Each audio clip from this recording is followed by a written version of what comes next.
Bismillahirrahmanirrahim. Assalamualaikum warahmatullahi wabarakatuh. Alhamdulillahi rabbil alamin. Wassalatu wassalamu ala sayyidina Muhammadin wa ala alihi wa sahbihi ajma'in wa la hawla wa la quwwata illa billahil aliyyil azim. Allahumma rzuqna taubata qabdal maut wa syahadata indal maut wal jannata ba'dal maut. Amma ba'du. Alhamdulillah, di pagi yang berkah ini Allah Subhanahu wa taala masih memberikan kepada kita nikmat yang sangat besar, nikmat Islam, nikmat iman, nikmat sehat wal afiyah, dan juga yang lainnya dari nikmat-nikmat yang Allah berikan kepada kita sehingga kita bisa hadir, bisa istiqomah untuk menghadiri acara-acara yang mulia.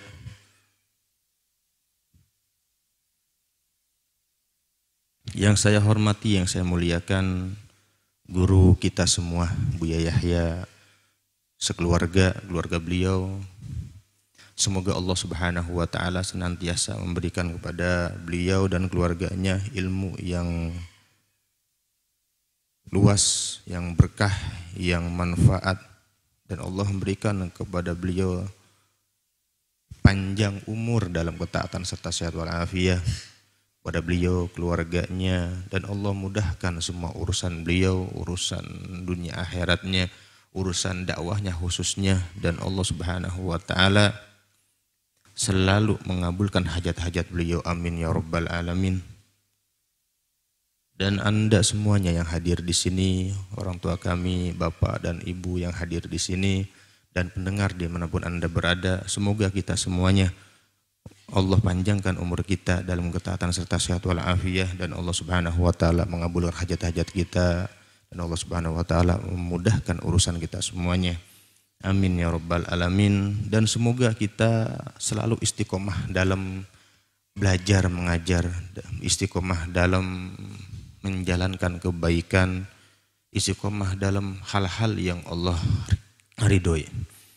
Karena setiap dari kita semuanya dan kebanyakan dari hamba-hamba Allah Subhanahu wa taala meninggal atas keistiqomahannya orang tersebut. Jadi jika seandainya kita sering membaca Al-Quran, istiqomah membaca Al-Quran, insya Allah kita semuanya meninggal dalam keadaan kita membaca Al-Quran.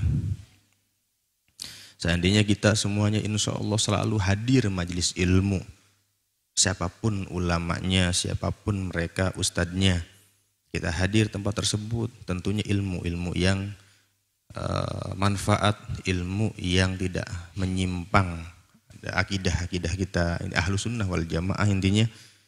Ya, kita hadir di majlis-majlis ilmu, kita belajar akidah, belajar fikih, belajar yang lainnya. Istiqomahan kita dalam menghadiri hal-hal demikian, insya Allah Allah meninggalkan kita semuanya, meninggalkan hamba tersebut dalam keadaan kita belajar. Dan justru na'udzubillah min dalik, seandainya ada orang keistiqomahannya, seringnya, setiap harinya, rutinitasnya, dia na'udzubillah min dalik, setiap harinya melakukan hal-hal yang tidak Allah inginkan, melakukan hal-hal yang maksiat. Dan itu pula na'udzubillah min dalik, hamba tersebut kemungkinan besar meninggalnya dalam keadaan dia bermaksiat. Na'udzubillah min dzalik. Dan semoga kita makanya tadi minta kepada Allah Subhanahu wa taala agar kita selalu diberikan keistiqomahan dalam menjalankan kebaikan, dalam menunaikan ibadah-ibadah yang Allah ridhoi, dalam belajar, dalam sujud, sholat, semuanya, agar kita meninggal dalam keadaan baik, husnul khatimah. Amin ya rabbal alamin. Dan alhamdulillah di pagi ini kita mengkaji kitab yang paling mulia, firman-Nya Allah Subhanahu wa taala.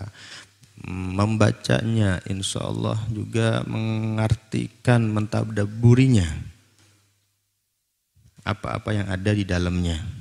Itu adalah sebuah anugerah, sebuah nikmat yang paling besar dari Allah Subhanahu wa taala, yang sangat besar dari Allah Subhanahu wa taala yang diberikan oleh kita semuanya. Karena walaupun ada orang paham bacaannya, lancar membaca Al-Quran, bahkan artinya, takwilnya, tafsirnya, tapi kadang ada dari mereka tidak membaca Al-Quran, waktunya, tidak meluangkan waktu untuk membaca Al-Quran. Dan ada lagi naudzubillah sebaliknya. Dan itu termasuk yang Nabi Muhammad takutkan, ulama-ulama su'. Dari dulu ada ulama su', dari dulu hingga sekarang, naudzubillah min dalik, hingga akhir nanti. Yaitu apa? Membaca Al-Quran, paham arti Al-Quran, paham tafsir, paham takwil semuanya. Tapi kadang untuk kepentingan nafsunya sendiri. Itu juga bahaya, sangat bahaya sekali. Lebih bahaya daripada yang tidak paham, lebih bahaya daripada yang tidak bisa membaca Al-Quran sendiri. Maka kita minta kepada Allah Subhanahu wa Ta'ala agar kita dijadikan oleh Allah hamba-hamba yang sering baca Quran, istiqomah baca Quran, paham makna arti Quran, dan paham tafsir Al-Quran. Insya Allah, amin ya rabbal alamin. Langsung saja kita sekarang sudah murojaah bareng, dan juga sebelumnya sudah disampaikan oleh guru-guru kita, khususnya Buya Yahya dan para asatidz yang lainnya. Kebetulan Al-Fakir sekarang kita ini sudah sampai ke surat Yusuf ayat 5.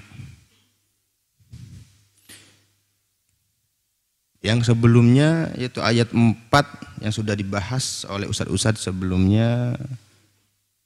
A'udzubillahi minasyaitonirrajim. Bismillahirrahmanirrahim.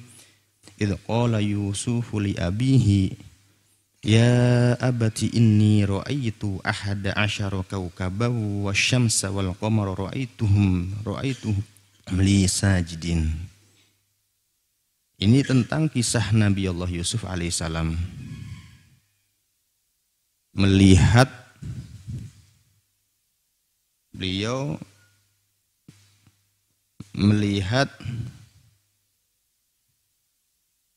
rembulan, melihat bintang, melihat matahari. Ya, jadi melihat bintang, melihat matahari, melihat rembulan, sujud kepada beliau. Nah, ini sudah dibahas dari sebelumnya, namun kita baca sebentar sekilas dan juga mengulang sekilas karena nanti akan ada sangkut pautnya sama yang ayat 5 dan setelahnya lagi seperti itu. Ini sujud kepada beliau, kepada Nabiullah Yusuf, melihat dalam mimpinya. Ini benar-benar dari mulai ayat 1 sampai berapa ayat setelahnya juga. Ini banyak sekali menyinggung tentang akidah juga. Menyinggung tentang akidah yang keyakinan, ya, tentang keyakinan kepada Allah Subhanahu wa Ta'ala. Dan memang benar-benar dalam keyakinan kepada Allah Subhanahu wa Ta'ala, akidah yang benar-benar harus dipahami oleh kita, yang harus dipelajari oleh kita, itu akidah Ahlus Sunnah wal Jamaah, akidah yang benar yang tidak menyimpang dari akidah yang benar. Intinya nanti akan ada pembahasan yang berkaitan juga dengan akidah dan keyakinan kita kepada Allah Subhanahu wa Ta'ala. Ini masalah sujud. Hamba sujud kepada hamba, kalau mungkin artinya di sini kan dohirnya sujud, tapi itu adalah penghormatan, bukan sujud yang hakiki, penghormatan dari seorang hamba kepada hamba. Dan itu kalau seandainya dari Allah Subhanahu wa Ta'ala, ya, makna tersebut kalau di Allah yang memerintahkan, maka tidak jatuh kepada syirik, tidak jatuh kepada naudzubillah kekafiran. Namun seandainya tanpa Allah perintahkan, ya, kemudian ada hamba sujud kepada hamba, kepada makhluk, sesama makhluk, naudzubillah min dzalik, itu jatuhnya syirik billah. Seperti itu. Makanya beliau Nabi Allah Yusuf ada alamat, melihat di dalam mimpinya alamat-alamat kebaikan. Dan kebetulan beliau cerita kepada ayahnya Nabi Allah Ya'qub alaihissalam. Dan beliau Nabi Allah Ya'qub alaihissalam termasuk nabi yang luas dan juga mampu dan diberikan keistimewaan oleh Allah Subhanahu wa taala untuk memahami takwil, untuk memahami apa dari arti mimpi tersebut. Itu. Makanya setelahnya ketika Nabiullah Yusuf cerita kepada ayahnya, nanti di sini Nabi Yakub ya, Nabiullah Yakub, ketika Nabi Yusuf cerita kepada Nabiullah Yakub, kepada ayahnya, beliau ayahnya yaitu Nabiullah Yakub berkata, qala ya bunayya la taqsus ru'yaka ala ikhwatika fayakidu laka kaida inna syaitana lil insani aduwwum mubin. Di sini banyak pelajaran yang akan insya Allah kita ambil, banyak hikmah. Jadi ayahnya bilang kepada putranya Nabiullah Yusuf alaihi salam, kata beliau, wahai anakku, jangan ceritakan mimpi ini kepada saudara-saudaramu, kepada saudaramu jangan. Nanti akan menjadikan, yaitu ada tipu daya dalam hal tersebut, akan ada hasud timbul dari saudara-saudaramu, karena Nabiullah Yakub juga paham dan sifat-sifat dari sifat anaknya paham. Namun di sini yang ini kan ibaratnya kisah para anbiya, Nabiullah Yakub, Nabiullah Yusuf, nanti ada adik-adik, kakak-kakak, adik-adiknya, dan ini saudara-saudaranya nanti sampai ke ayat yang ke-9. Itu kan ada kayak apa, rencana-rencana yang tidak baik yang akan dikerjakan, dilakukan oleh saudara-saudaranya ke Nabiullah Yusuf alaihissalam. Dan itu sampai ada yang bilang dibunuh aja atau gimana caranya, pokoknya intinya disingkirkan seperti itu. Namun di sini yang pertama yang harus kita pahami, yang harus saya yakini, ini hal dalam hal tersebut kakak-kakaknya ketika mengusulkan hal-hal yang buruk, yang tidak baik, itu mereka itu belum menjadi nabi. Baru setelahnya berapa waktu kemudian ya mereka setelah mendapatkan kemuliaan dari Allah, setelah taubat kepada Allah Subhanahu wa taala, mereka intinya ketika sudah berapa waktu kemudian menjadi nabi itu. Jadi intinya ketika mereka mengusulkan hal-hal yang buruk itu belum menjadi nabi. Nah, di sini jangan ceritakan hal itu yang kau lihat wahai Yusuf kepada saudaramu. Nanti takut timbul dengki, timbul iri dalam hati-hati mereka, kemudian mereka akan mencelakaimu seperti itu. Bapak Ibu sekalian, para hadirin, hadirat, orang tua kami dan pemirsa dimanapun Anda berada, ini juga dari kisah ini luar biasa. Kita dianjurkan oleh para ulama, kita dianjurkan seandainya kita mendapatkan kemuliaan, mendapatkan hal-hal kabar-kabar baik atau seperti apa, itu jangan mudah cerita kepada siapapun. Jangan mudah cerita kepada saudara, kepada kakak adik, ya, kepada yang lainnya, kerabat, kepada teman-teman kita. Jangan udah diem. Apalagi masalah mimpi. Nah, di sini masalah mimpi, kalau seandainya mimpinya bagus, alhamdulillah. Karena mimpi sendiri juz'un minan nubuwah. Nah, ini di sini itu jangan sampai mudah kita cerita kepada siapapun. Soalnya kalau mimpinya baik, adalah alhamdulillah insya Allah jadi baik. Kalau mimpinya jelek, sama dia cuma menyinggung akidah juga. Mimpinya jelek, mimpinya kurang baik, ya itu jangan cerita ke siapapun juga. Dan jangan minta pendapat untuk ditafsiri. Jangan minta pendapat ke siapapun untuk mentafsirinya. Kecuali kepada mereka-mereka yang hatinya baik, bagus, nggak ada iri, nggak ada dengki, yang bisa mentafsiri dengan baik seperti itu. Naudzubillah min dzalik, seandainya ada mimpi-mimpi jelek ditafsiri, ditakwili dengan takwil-takwil yang kurang baik, naudzubillah, bisa kalau dengan keyakinannya dia kepada Allah Subhanahu wa taala bisa terjadi, naudzubillah min dzalik, seperti itu. Intinya kalau seandainya mimpinya bagus, alhamdulillah, sebisa mungkin kita simpan aja. Ada mungkin dari antara mereka-mereka hamba Allah, orang-orang baik, orang-orang soleh, melihat Nabi Muhammad SAW dalam mimpinya. Itu tidak untuk disebarkan, tidak untuk diceritakan kepada yang lainnya. Bahkan mereka para ulama jika mimpi demikian disimpan rapat-rapat, takut nanti di kemudian hari, di kemudian waktu tidak mimpi lagi, seperti itu. Dan senang luar biasa mereka seperti itu. Dan semoga kita semuanya termasuk hamba-hamba yang dipilih oleh Allah Subhanahu wa taala selalu untuk melakukan kebaikan dan mendapatkan kebaikan dari Allah hingga nanti di akhirat kelak dikumpulkan dengan orang-orang yang baik. Amin ya rabbal alamin. Nah, di sini kita rada mungkin sedikit mendalami dikit, nyinggung tentang di sini ada nantinya ya, yang tentang masalah hasud juga di sini ada.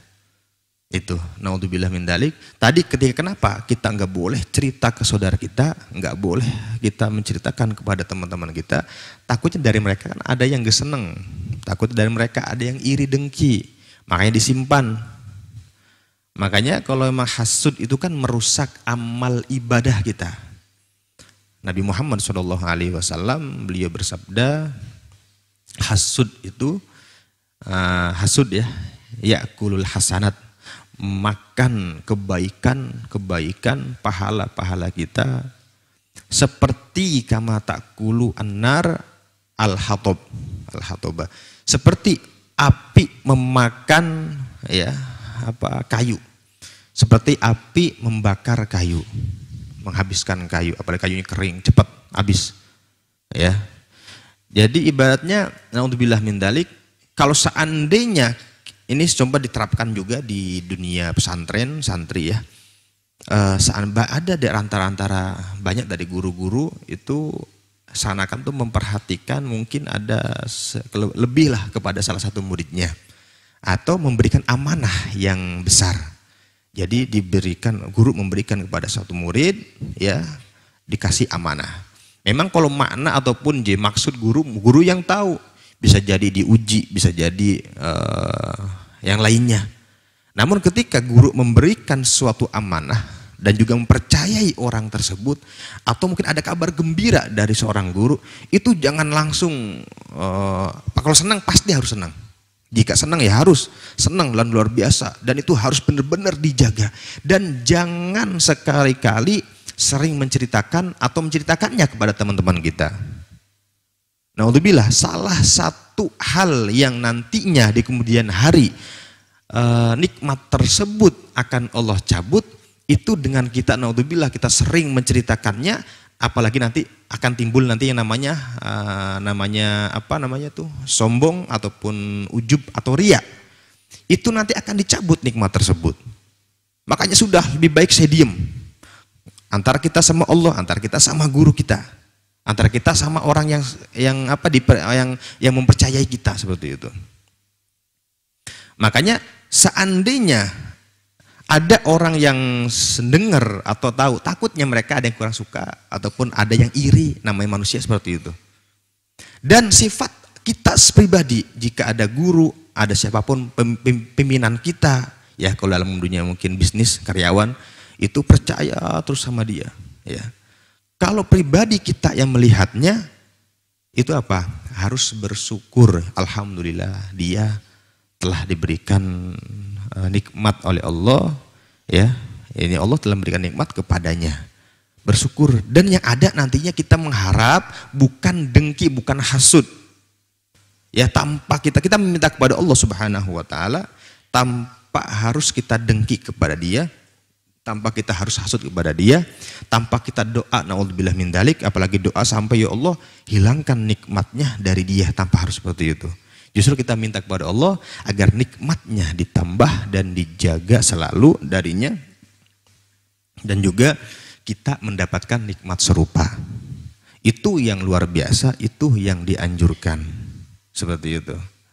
Makanya kalau beliau Al-Imam Ghazali dalam kitab Minhajul Abidin, sekilas kita baca inti-intinya, beliau rahimahullah ta'ala, hasud itu ada, ataupun hasud itu merusak ataupun menghasilkan 5 perkara.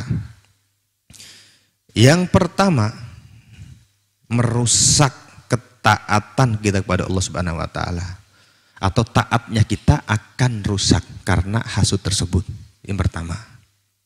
Ya seperti Nabi Muhammad SAW bersabda, al-hasadu yakulul hasanat kama takulu an-naru al-hatoba al-augamagol. Jadi Nabi Muhammad, kata Nabi Muhammad, hasud itu menggerogoti, menghabiskan amal-amal baik seperti halnya api melahap kayu bakar kayu, seperti itu.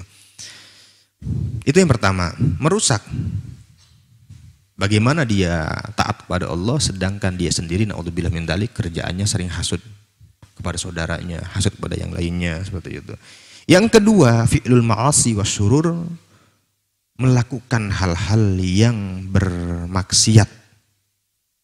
Karena kalau sudah nggak taat nantinya larinya ke kemaksiatan selain ke mubah. Hal-hal yang jelek yang tidak Allah ridhoi. Karena kenapa? Karena untuk hasud sendiri itu ya akan muncul lagi nantinya tiga tanda. Yang pertama, kalau seandainya ciri juga, dia di depan kita dia nyanjung, dia di depan kita dia ngobrolnya baik-baik kepada kita, nyanjung kita, seperti itu. Kalau terus yang kedua, menggunjing kita, menggibah kita ketika kita nggak ada. Itu kedua.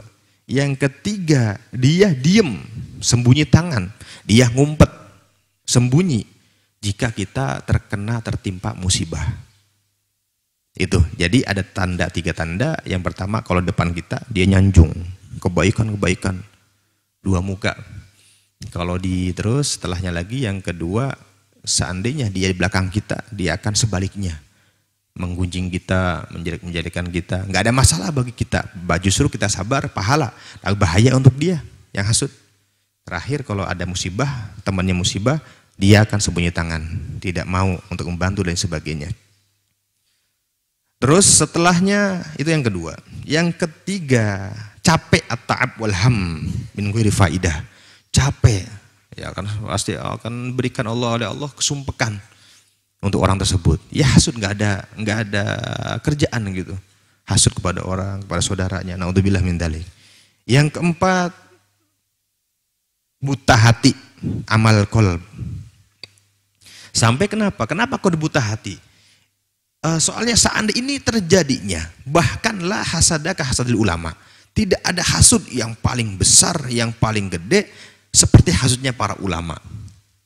Jadi kalau hasudnya tingkat-tingkatan, kadang mohon maaf tukang bakso sama tukang bakso, tukang sapu sama tukang sapu, tukang ini sama sebayanya. Para ulama dan para ulama lagi, ustadz dengan ustadz lagi, seperti itu. Bahaya naudzubillah min dzalik. Karena kalau sudah ulama, kiai atau habib yang mungkin cerita tentang masalah hasud, tentang kalau menghasut saudaranya, menghasut temannya, itu bahayanya luar biasa. Pengikutnya ada sampai naudzubillah min dzalik nyebar kepada santri-santrinya, kepada teman-temannya, jamaahnya, naudzubillah min dzalik. Makanya apa? Dia paham, ilmunya paham, hukumnya paham, haramnya paham. Ya tadi, makanya hatinya buta karena dia masih menghasut. Terakhir, dia terlarang al-hirman wal khidlan. Terlarang dan direndahkan oleh Allah. Ya terendah karena dia benar-benar sudah sudah menyalahi aturan Allah Subhanahu wa taala, menyimpang dari yang Allah inginkan, yang Allah ajarkan, yang Nabi Muhammad ajarkan. Itu dari kisah tersebut banyak sekali hikmah-hikmah yang kita ambil. Intinya dari semuanya ya, mungkin kita belum sempat baca yang setelahnya karena waktu juga. Ya intinya ketika kita dapat hal-hal yang baik, dapat ada bisyarah hal-hal yang baik, itu jangan mudah cerita. Bahkan mohon maaf Bapak Ibu, para hadirin, para pendengar yang Anda berada, seandainya apapun yang terjadi oleh kita, bukan haram pun sekalipun itu bukan hal yang haram, itu gak usah cerita ke orang lain. Apapun itu halnya. Tadi justru yang bahkan yang tadi yang hal yang baik pun gak usah cerita kepada teman-teman kita, saudara kita. Ya, untuk apa? Disimpan pribadi dan itu luar biasa.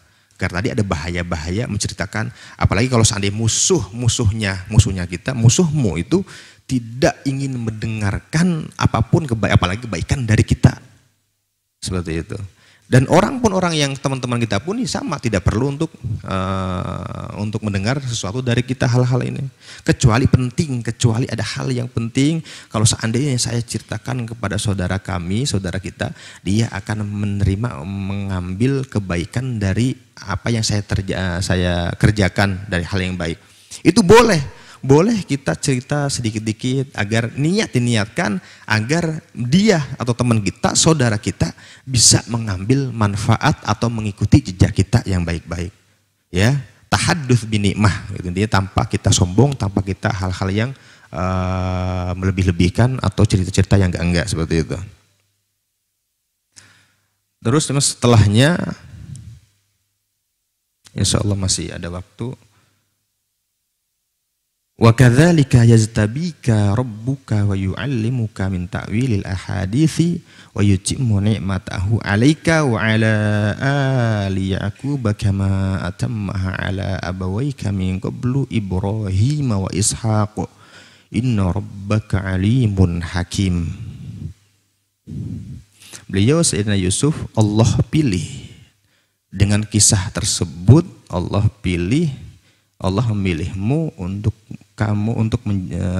menjadikan kamu sebagai nabi, wa yu'allimuka min ta'wil ahadits, dan juga Allah memberikan ilmu kepada beliau untuk mentakwili untuk memahami sebuah takwil atau kayak mimpi nanti ke depannya seperti apa, alamat apa, tanda apa, seperti itu. Ahadits tentang cerita-cerita. Wa yutimmu ni'matahu 'alaika wa 'ala ali Ya'qub, dan Allah menyempurnakan nikmat kepada kamu dan juga kepada saudara Nabi Allah Ya'qub seperti Allah menyempurnakan nikmatnya kepada kedua kakekmu, yaitu Nabi Allah Ibrahim dan Nabi Ishak. Inna rabbaka 'alimun hakim, dan sesungguhnya Allah Tuhanmu, Allah Subhanahu wa taala yang Maha mengetahui dan Maha bijaksana. Dan itu saja yang bisa kami sampaikan karena waktunya juga sudah habis. Semoga yang kami sampaikan dan para hadirin, hadirat, orang tua kami, bapak, ibu semuanya, kita semua mendapatkan keberkahan, mendapatkan ilmu yang manfaat, yang berkah. Amin ya rabbal alamin. Kurang lebihnya mohon maaf dan mohon doanya selalu. Wabillahi taufiq wal hidayah. Assalamualaikum warahmatullahi wabarakatuh.